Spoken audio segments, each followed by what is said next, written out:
Hello and welcome to the first English Today Business DVD. In our news story, On the Job, you'll meet two young career girls, and with them you'll learn about company life and the language you use in the workplace. In each DVD, there's a program that focuses on job skills and describes modern business strategies that will help you to be successful at work. In this DVD, there are 5 episodes of On the Job, followed by the Business Skills program that looks at brainstorming techniques. Then we'll look at how to talk about work, how to describe a company, its organisation and its development. Finally, we'll look at how to talk about markets. So, enjoy your viewing.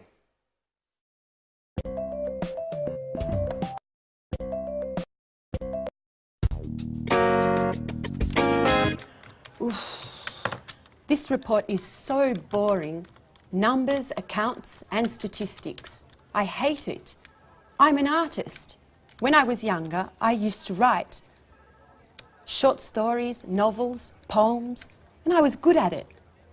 What has happened to my inspiration? What am I doing here? A publishing house, that's where I would like to work. Okay, Victoria, stop dreaming. Let's get back to the report. The boss wants it on his desk at 5 this afternoon.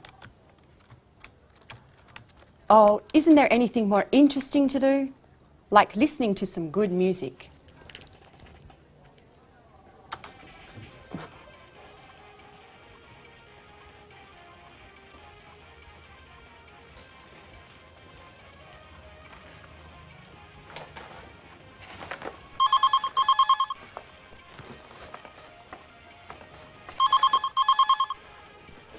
Telephone. Oh, the phone.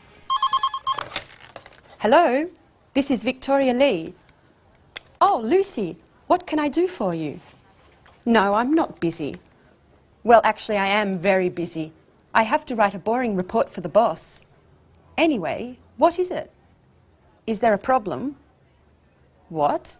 Mr. Lewis wants to speak with me. Really? Yes, of course. Put him through. Good morning, Mr. Lewis. It's a pleasure to hear from you. How are you? I'm fine, sir. What can I do for you? Yes, I know the product. It's very interesting, innovative, and the marketing department thinks it has a lot of potential for the international market. What? Me? Really? Thank you, sir. Yes, immediately.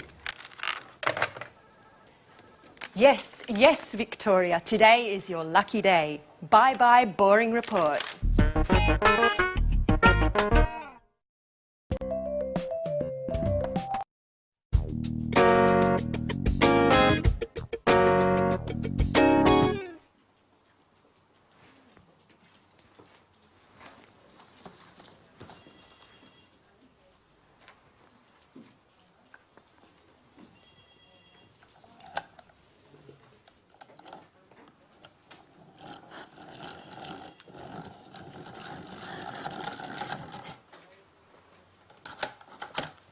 So, you are Anne Baxter. Yes, I am. I'm sorry. Really, I'm so sorry. Nice to meet you. I'm Mr. Stevens. How do you do? I'm so sorry, Mr. Stevens. Anne, please, sit down. It's all right.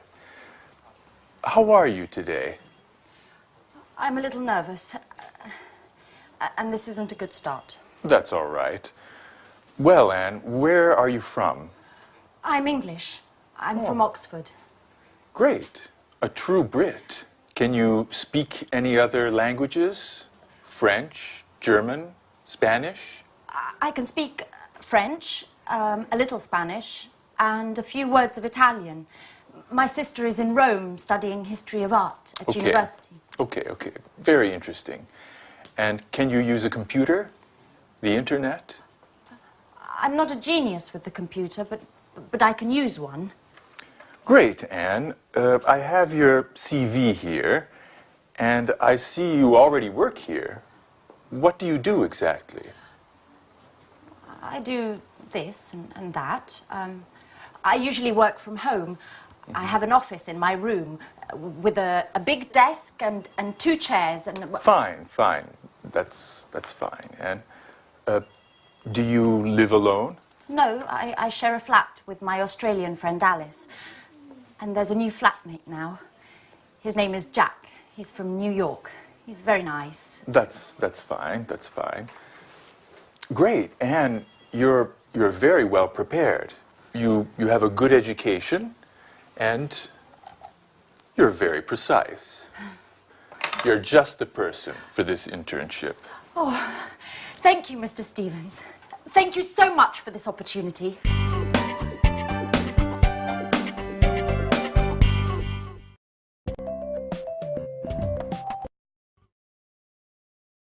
Good. Now, let's see if you know the names of jobs and professions. I will mime a job and a profession. You try and guess what it is. All right? Number 1. What's this? What's my job? Ladies and gentlemen, what would you like to eat this evening? What am I? A waiter. Exactly, a waiter. Now, this one, what's my job?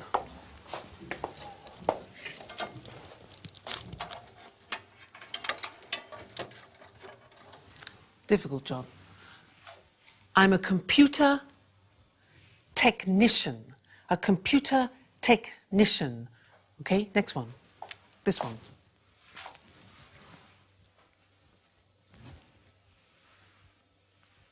What's my job?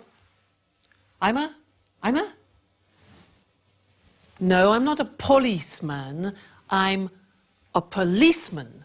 A policeman. Be careful of the pronunciation. Next. What's my job?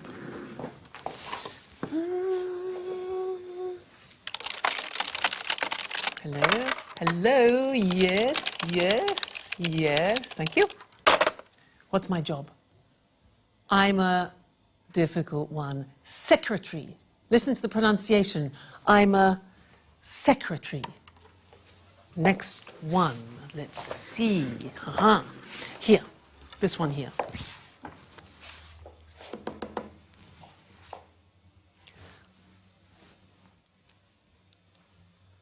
What's my job? I'm a conductor. I'm a conductor. All right, and this one here.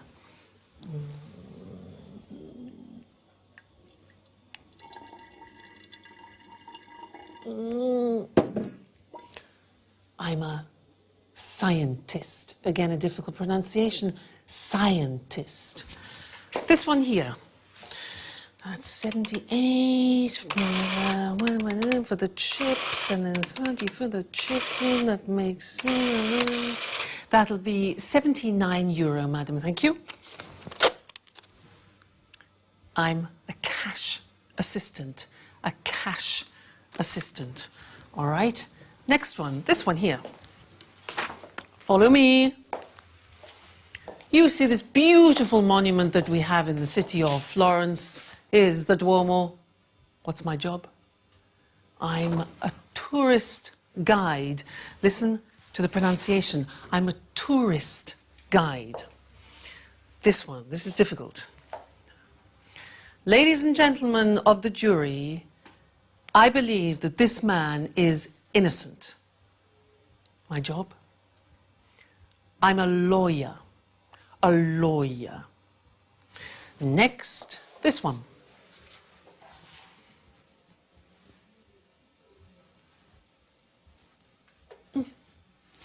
I'm a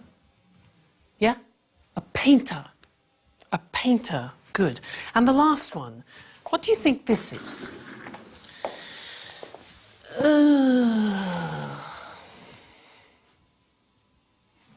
I'm retired. I have no job. I'm retired. So, what's your job? What's your father's job? What's your mother's job? Well, let's look at the screen together and check the spelling and the pronunciation of the jobs we've just looked at. All right, so here's the screen. Good. The question is, what's your job? So, the first one, I'm a waiter. Where does a waiter work? Exactly, in a restaurant. Next one, I'm a computer technician. Where does he work? Exactly, in a company. I'm a policeman. Where does a policeman work?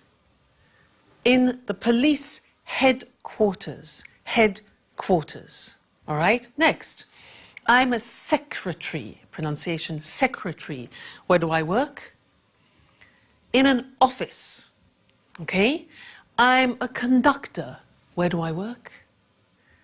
In the theatre. In the theatre. I'm a scientist. I work in a laboratory. A laboratory. Difficult pronunciation. Next, I'm a cash assistant. I work in a supermarket or in a shop. I'm a tourist guide. I work in a tourist center. I'm a lawyer. I work in a law court. A law court. I'm a painter. I work in a studio. I'm retired. I don't work. I stay at home. Okay? Now, those are some different jobs and professions.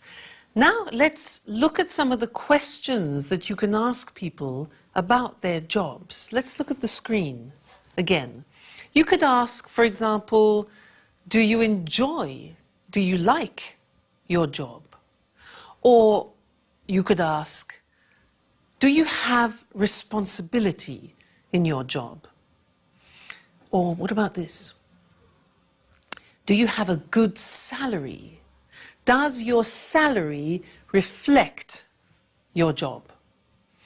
Or training, education. Do you attend training courses? Another one, this. Do you have promotion prospects? Promotion prospects. Another one, are the working conditions good? Are the working conditions good, like holidays, for example? Then, do you meet a lot of people?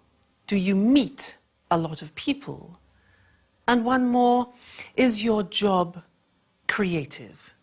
Is your job creative? So some of those are the questions you can ask in conversation, talking about jobs. Good.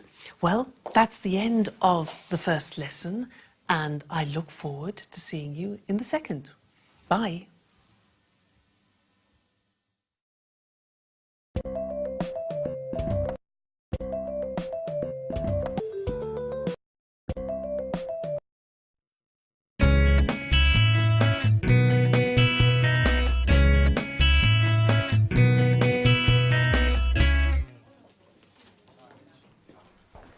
Right this way.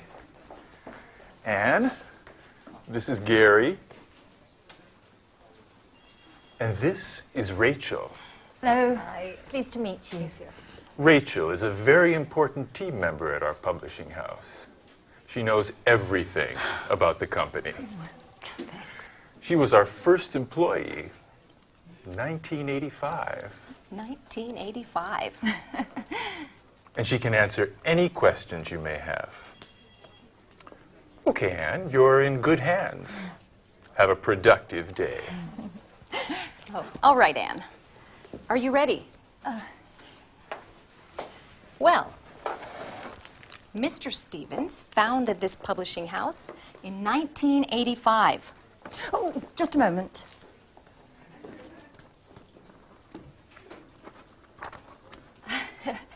Okay. I'm ready now.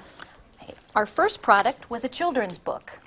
It was very successful and sold more than 3 million copies. We had 20 different translations. Over time, the company changed and diversified, and we have now fiction, cookbooks, and tourist guides. Cookbooks and... I'm sorry, I didn't catch that. Tourist guides. We also have an encyclopedia of history and one of art history. Sometimes we publish economic texts, and our catalog, with over 10,000 titles, makes us one of the most important publishers in the country. 10,000. We also employ more than 150 people. Is everything clear? Yes, I think so. Okay, as you know, this is Gary. He works in the advertising office, where he develops new client contacts and keeps in touch with our authors. Pleasure to meet you, Anne. It's so nice to have such lovely colleagues in this company. Fine, Anne. Okay, let's move from theory to action. Okay. This is your desk. Here's your computer. You know how to use one, don't you? Yes. Yes. As I told Mr. Stevens, I'm not... Okay. No need to waste time. Okay. Over there is the fax and the photocopier. Okay. There's a coffee machine in the hall over there. But please, few breaks and keep them short. Do you understand? Yes. Excellent, Anne. Get to it.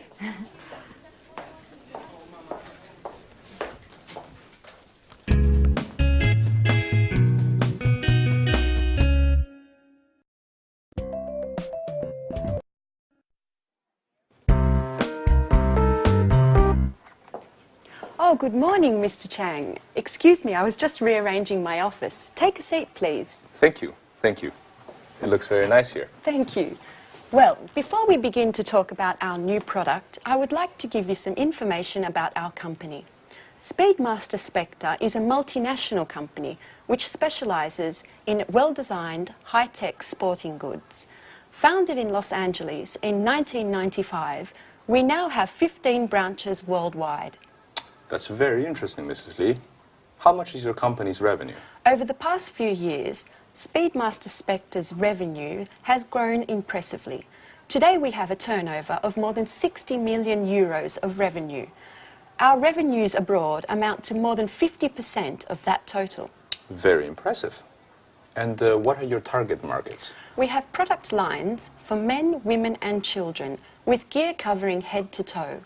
Our brand is synonymous with reliability. Speedmaster Spectre is trusted around the world and we are considered one of the leaders in our sector. Great. So, what can you tell me about this new product? This is a revolutionary new tennis shoe.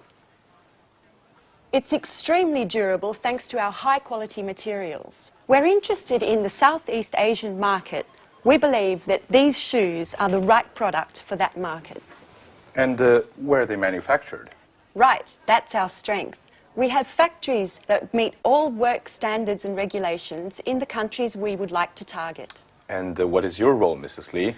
In the past, I was responsible for the Southern European market.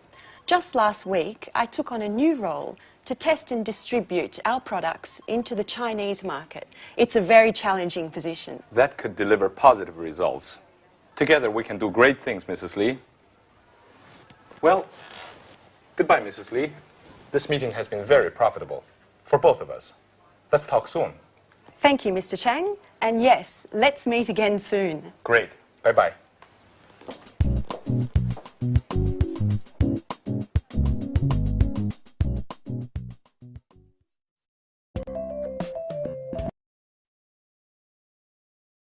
Now, we just saw Victoria doing a presentation of her company, Spectre, and I would like to look at the questions that we usually ask about companies. Let's look at those together on the screen. So, the first question we usually ask is about the type of company. We say, what type of company is it?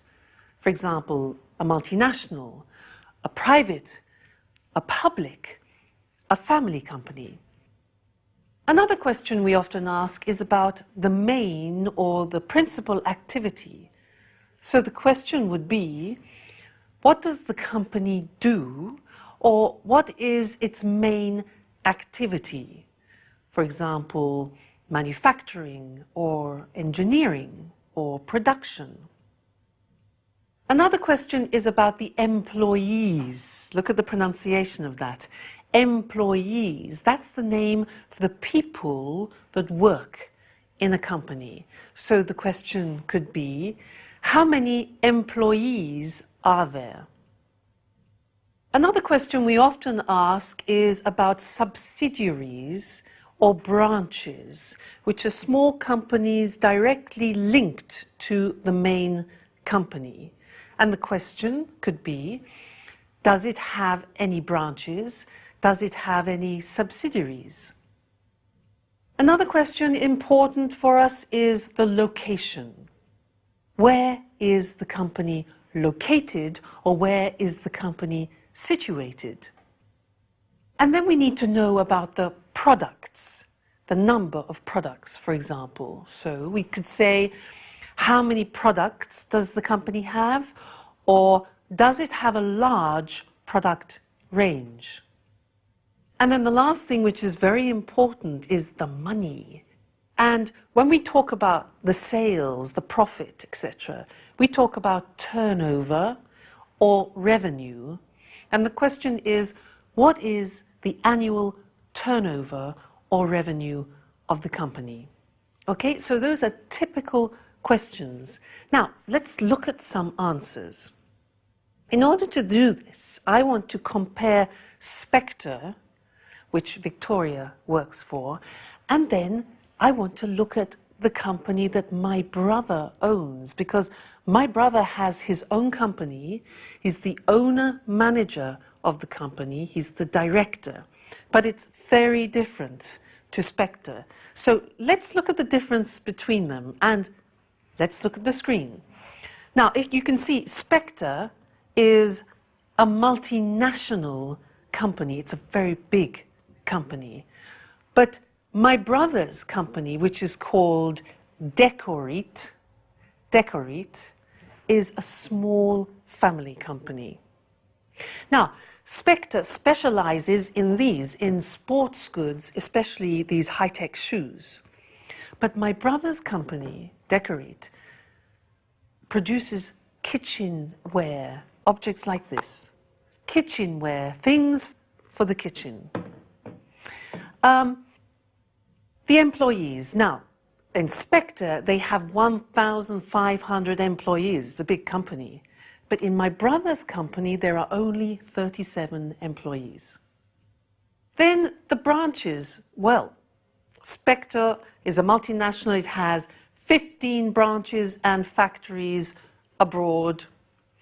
But my brother has only one head office. What about the location? Well, Spectre is located in America, in Los Angeles, but my brother's company is located in Manchester, in England. Then, the product range, well, Spectre, this company has many products. It has 140 products. But my brother's company only has 20 so far. Then, let's think of the turnover. Well, Spectre has a turnover of 60 million euro. My brother has a turnover at the moment of 750,000. But that's not bad. So that's the language that we use when we're talking about companies in general. So next time, in the third lesson, we'll talk about something new. And I'll see you then. Bye.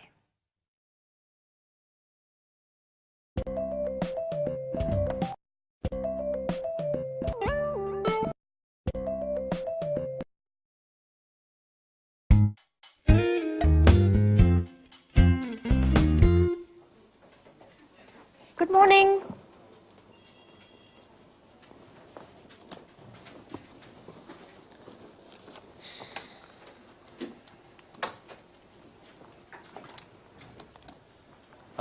So, are you ready? Yes, quite ready. Okay, then let's begin.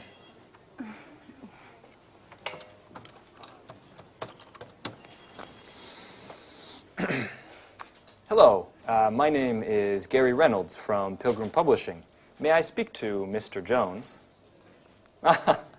Mrs. Jones, how are you? And how is that wonderful apple pie of yours? I'm fine, thanks. Certainly, I'll hold. With a wink and a nudge, you can get whatever you want, even imaginary apple pie. This author is too important for us. Right. Hello, Mr. Jones. How are you? I'm fine, thank you. I wanted to know if you are interested in contributing to a new cooking guide that we have to bring out soon. Yes, it's a 6-volume collection of recipes to fit the needs of all tastes, with a detailed photo guide for preparation and cooking techniques. And we have to have the materials by the end of next month. Right. Exactly. Sure. Of course. Yes. Excuse me. Could you hold on for a moment? Anne, that's enough. Stop now. I can't concentrate. Oh, sorry, Gary, sorry. Yes. As I said earlier, if you accept, I can send you a copy of the contract that you should sign and return. No, I'm sorry. We can't wait until next Tuesday. Well, I'll have to check with my boss. I need to ask Mr. Stevens if we can organize a meeting for next week. In the meantime, do you need any prep materials? No, no problem at all. I can send you an email immediately. Okay, goodbye. It was a pleasure speaking to you.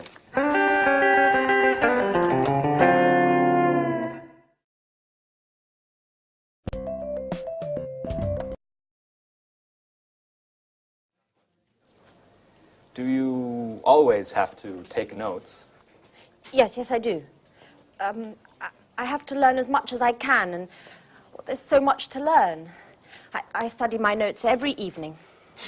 What a model colleague. You're so serious, so diligent, and an absolute nut about cleaning. Truly an asset to this company. You're making fun of me. No, of course not.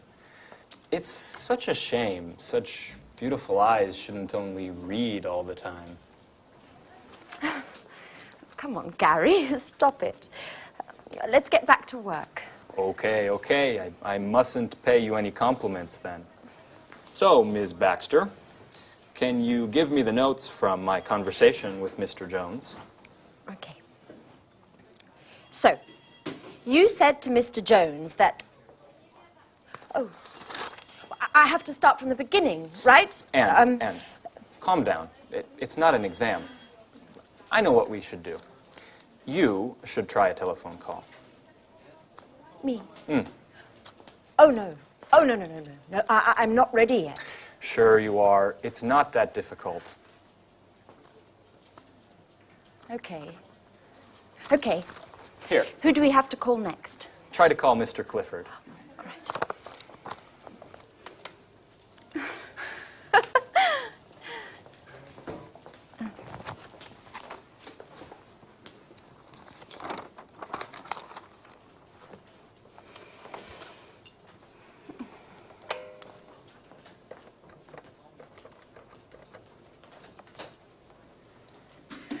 Hello, this is Anne Baxter from Pilgrim Publishing. Please may I speak to Mr. Clifford? Oh, I see. All right, thank you very much. Right, goodbye. Well, what happened? Well, Come on, tell me. I dialed the wrong number.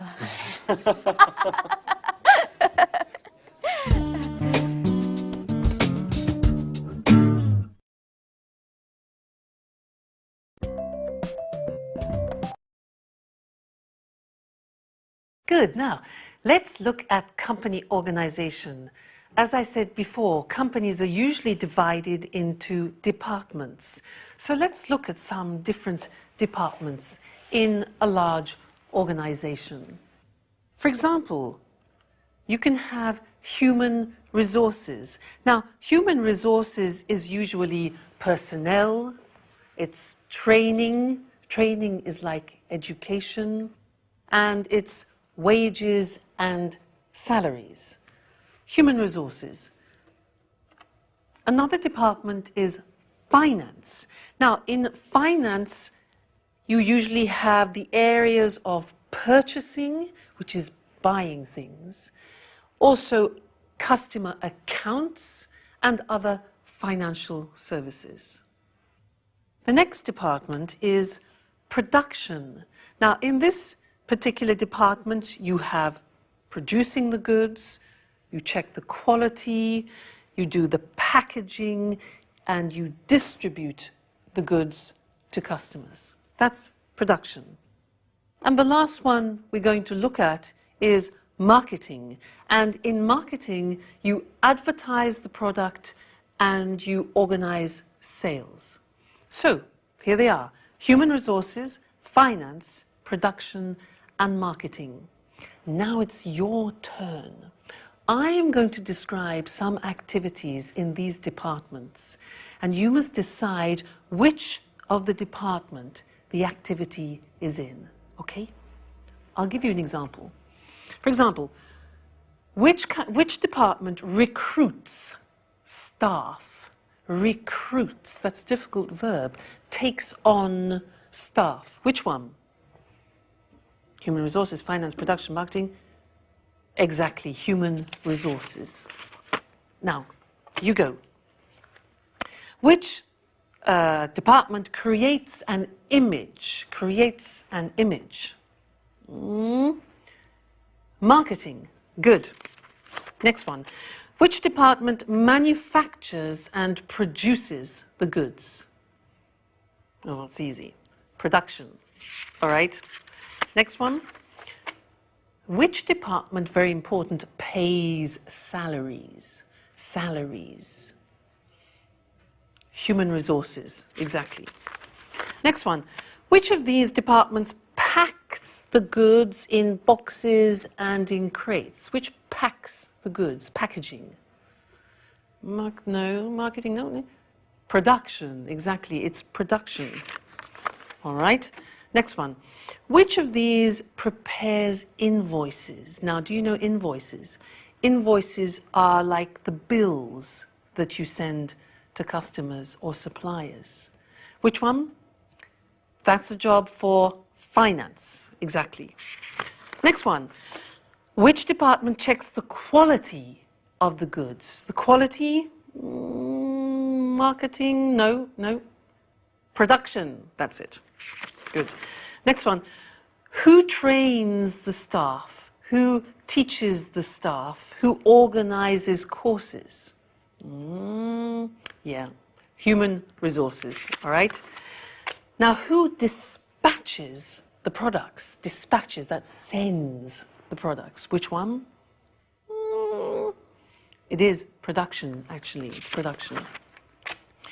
This is easy. Which one designs an advertising campaign? An advertising campaign, obvious.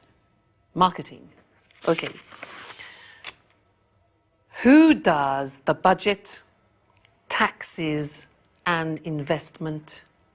Clear, yeah? That's finance. Finance department, taxes. Now, who purchases? That's a difficult verb. Who purchases? That means buys.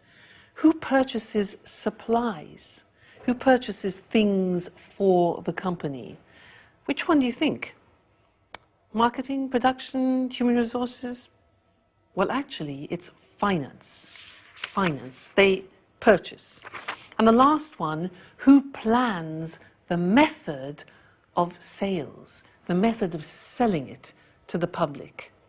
Human resources, finance, production, marketing? Marketing. Fantastic.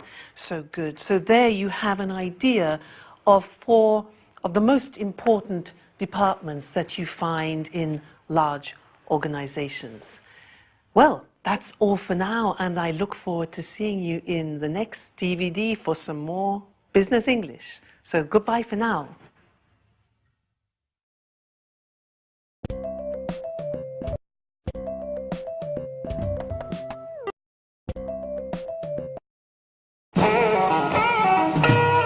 So, Mr. Stevens, may I begin to explain our typographic services? Just a moment, Mr. Richardson. I'm still waiting for our new intern. She has a lot to learn, and I think our meeting would be very useful for her. Good morning. I'm sorry I'm late, Mr. Stevens. Never mind, Anne. Anne, this is Mr. Richardson. How do you do? Good morning. Anne, I see you've had your hair done. Very nice. Oh, thank you, Mr. Stevens.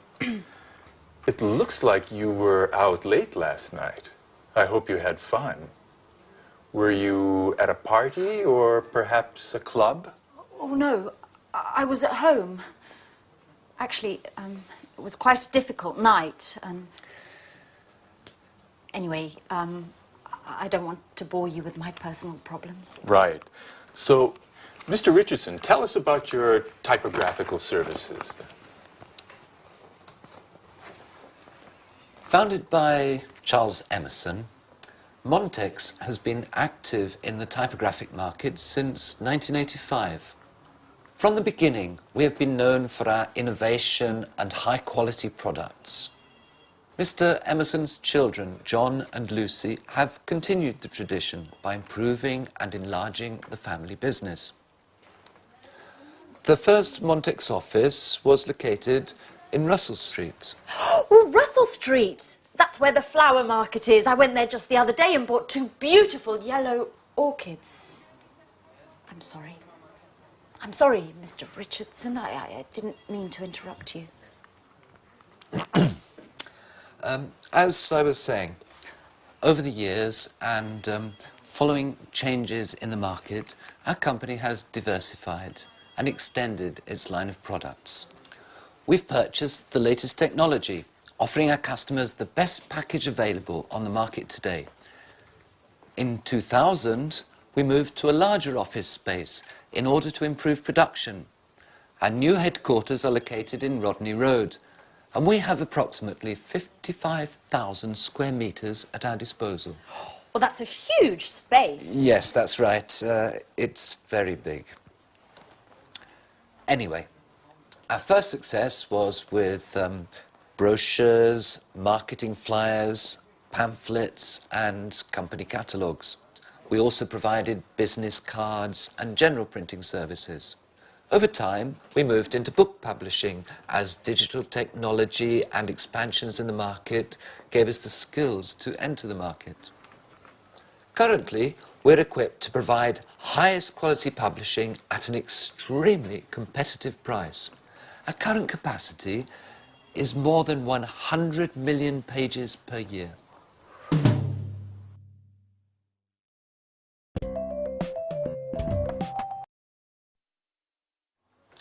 So, Anne, have you understood everything?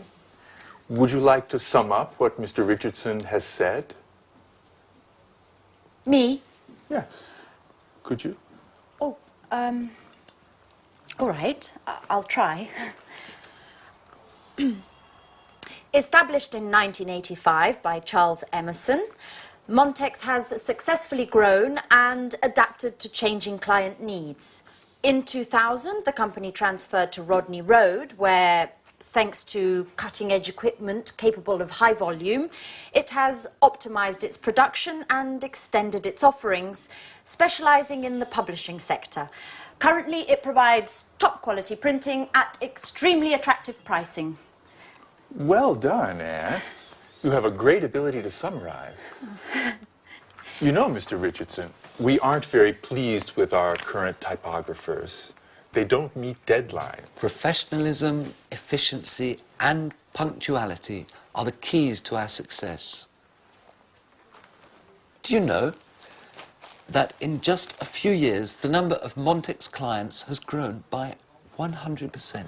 And what sort of printing do you principally use? Digital printing, and offset printing in the case of high-density needs. What? Offset printing? Young lady, you work for a publishing house and you don't know what offset printing is? No, sir. I'm afraid I don't. Is it important? Anne, offset printing is the classic way in which a graphic project done on a computer is converted to the final printed page. I get it. I get it.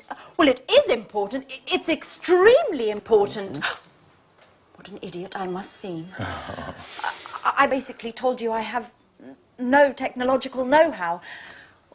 You know, Mr. Stevens, I am studying the editor's manual that you gave me, but I haven't got to the letter O yet.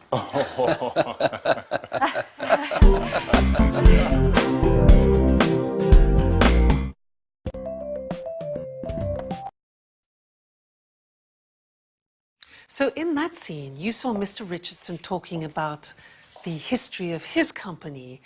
Now, to help you understand the language, I would like to talk to you about my brother, because he has a company of his own, which he opened in 1993. And it's really interesting, because one day when he was in a cafe with a friend of his, he had an idea. They were sitting at a table, and between them they had an object, something like this. It was transparent with petals inside it. And he thought, well, wouldn't it be fantastic if they could fix that idea? So what he did is he designed a prototype. This is the example. And he made the first prototype of plexiglass. And you can see inside there are real natural objects in the plexiglass. Then he did some market research to see if people would like objects like this. And he found some potential customers. So then he looked for some suppliers, people who would sell him the plexiglass. Then he needed the money. So he asked some banks for financial support, and he set up, or he established, a company. He formed a partnership with his friend, and then he invented a name. Now, the name of the company is Decoreat. So it's decor, which is like decoration, eat, which is eat, Decoreat. Then he rented an office, he hired a secretary for administration, and he launched the first product. Now, that was in 1993, and the company has now developed a lot. And let's look on the screen, because it's interesting.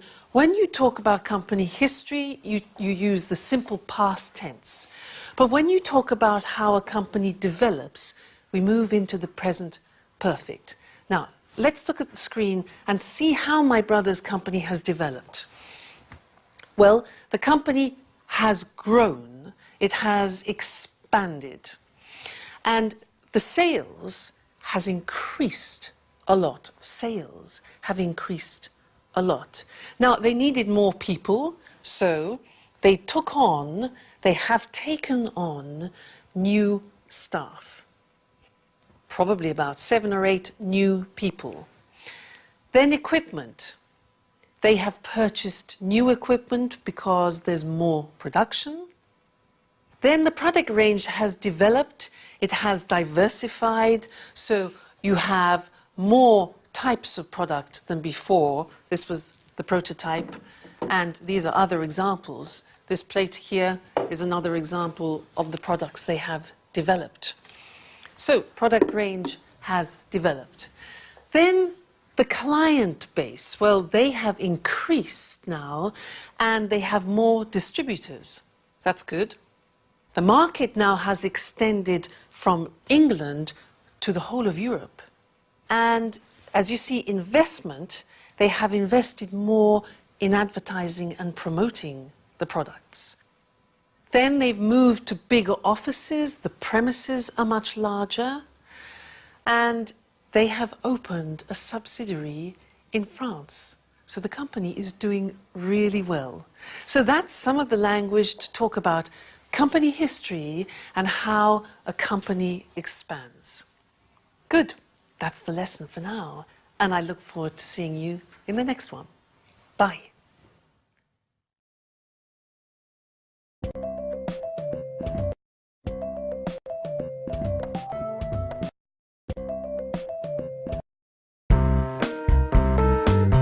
We're meeting here today to show Mr. Chang our new Smarty tennis shoes.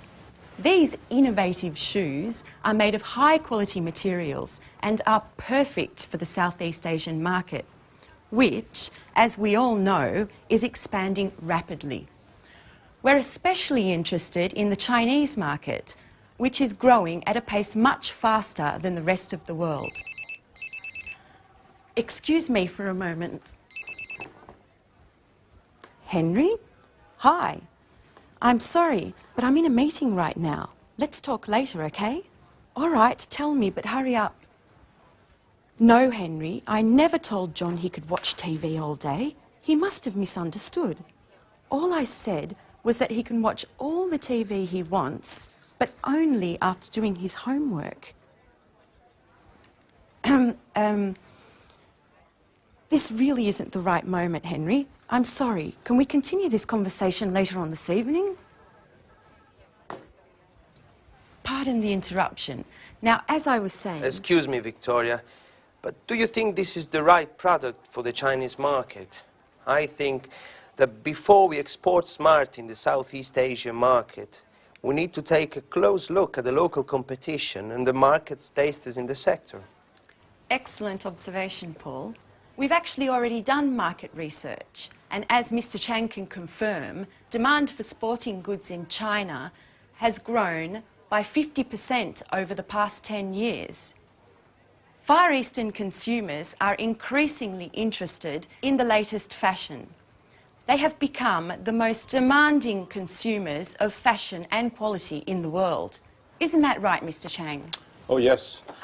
Your fashions have reached our shores. Fashion is law, especially for young consumers. In fact, purchases are driven more by trends than by the actual products. And what about the competition, Victoria? It's a well-known fact that labor costs are lower in China, and the shoes produced in China are much more cost-competitive than in Europe. Right again, Paul. However, our shoes are manufactured with high-quality materials that target an upper-level segment of the market. This market segment is quite happy to spend more on products that are well-equipped, last longer, and are of a higher quality.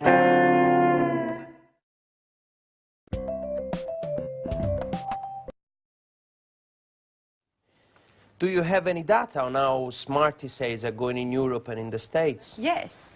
Our marketing department sent me the latest report just this morning, and I'm happy to say it's very encouraging. Smarty has become one of our most successful products of the last few years.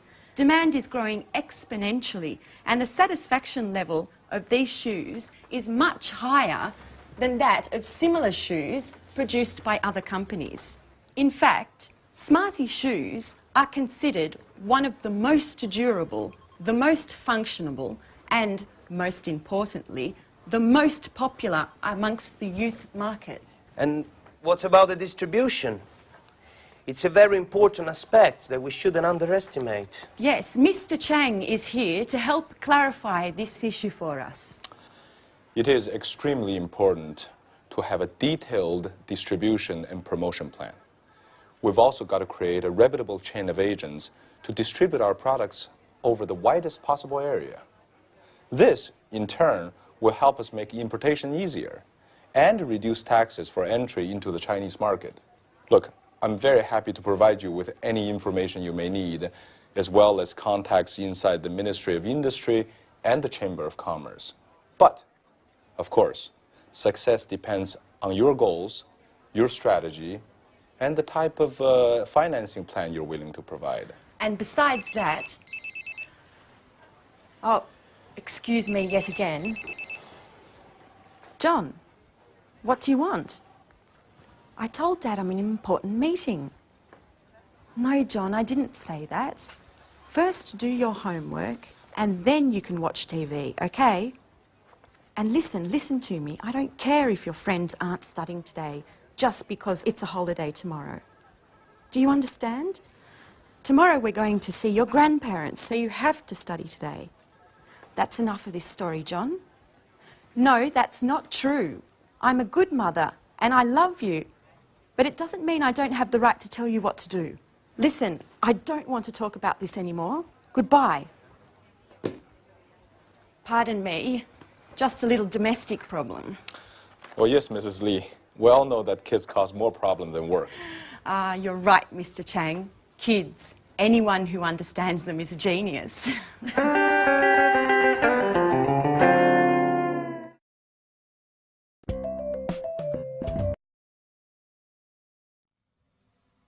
So in that scene, there were some examples of the language we use when we talk about markets. To help us understand that language more, let's go to the computer and see it. So, if a company wants to go into a new market, we talk about it as entering a market or even penetrating a market. Now, if a market has been there for a while, we say that the market is established or it's well established. But often, markets change. If they improve, we talk about the market situation growing or increasing. But if the opposite happens, we say that the market shrinks. It's shrinking or it's decreasing. However, if we find a change which is uneven, we say that the market is fluctuating, that it's changing. Or, if there is no change, we talk about the market as being stable. If the market is full and there is no more room to promote or sell your product as a company, we say that the market is saturated. So those are the typical words that we use when we describe markets. Now, also in the scene that we saw with Victoria, they talked a lot about China and Europe, the difference between the two areas. Now, China is an important country which is coming up. And what I'd like to do now is to revise the comparatives and superlatives, in particular the comparatives, and look at the difference between those two markets, Europe and China. Let's look at the screen to help us. Here. Now, if we think about market growth, in general, market growth in China at the moment is faster. In Europe, it's slower. Labor costs. Labor costs, what's that? That is the cost of people working. Well, in China, as we know, the labor costs are definitely lower. In Europe, they're higher. What about market demand? Well, at the moment, the demand for new products and services in China is much greater than in Europe. In Europe, it's less. Production costs, another thing, well, it's cheaper to produce in China also because labor costs are lower. In Europe, it's more expensive. So many companies are moving to China for that reason. How about production time? Well, usually it's much shorter. It takes less time to produce in China than it does in Europe, where it's longer. But what about high tech? Well, usually high tech in China is less advanced than it is in Europe. Europe is still more advanced. That might change, though. And then design. Well, I would say that in China the situation is more traditional, whereas in Europe we are still more innovative. We're more innovative. So that's an example of how you can compare different world markets. Great. Well, thank you, and I'll see you in the next lesson for something new. Bye.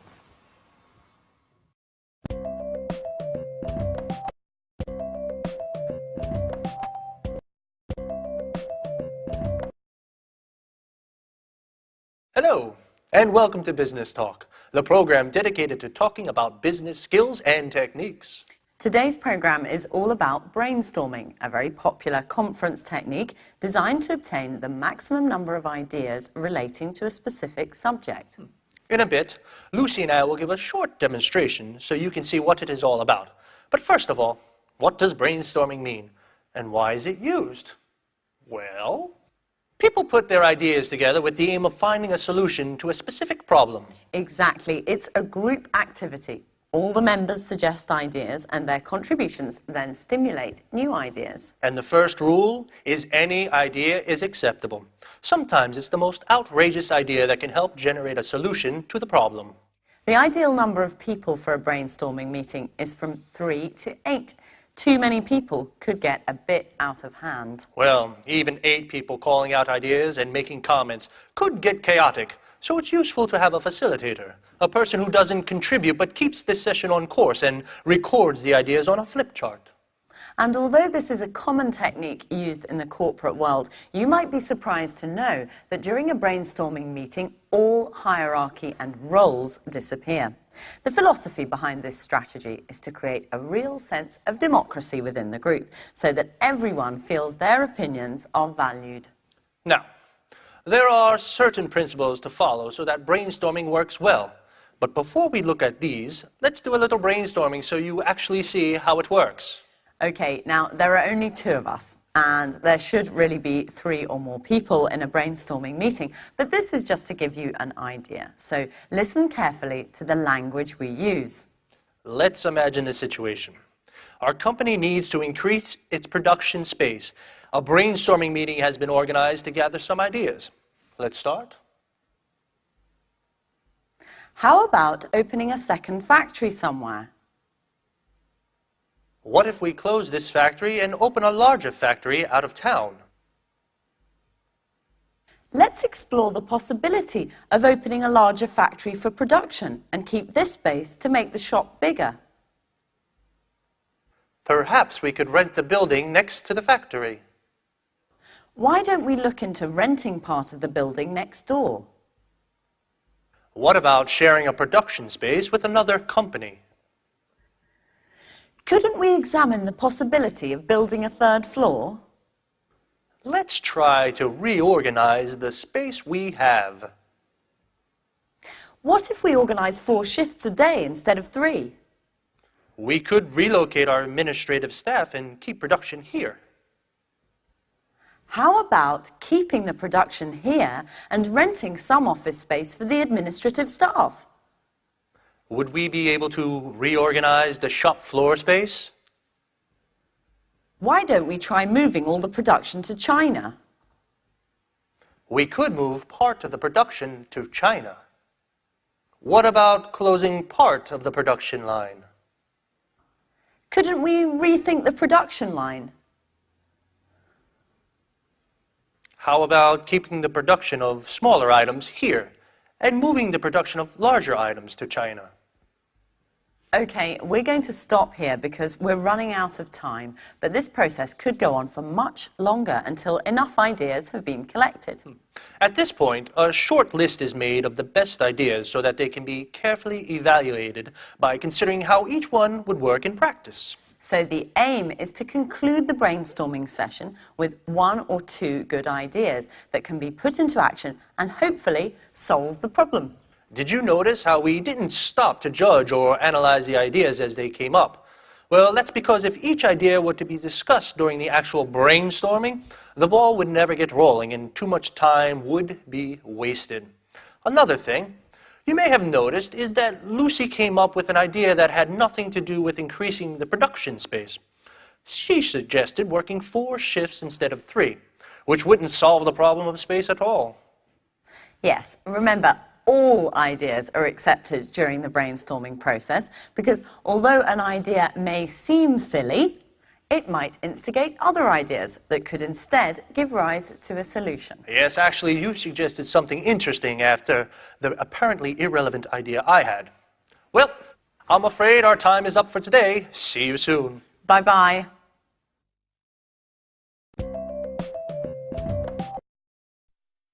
Now, As we said in the programme, the language you use to put forward your ideas during a brainstorming session is really important. So, what kind of language should you use for brainstorming? Clear, well-structured sentences, for example, are essential for this technique to be effective. And don't use any imperatives or rhetorical language. Remember, the aim is to create democracy within the group, and everyone should feel that their ideas are valued. Do you remember how we make suggestions? Let's, how about? These are the expressions we use in a brainstorming session. These expressions open the way to more suggestions and encourage other members to participate. Let's look at some of the structures we used during our brainstorming session. How about opening a second factory? What if we open a larger factory out of town? Perhaps we could rent the building next to the factory.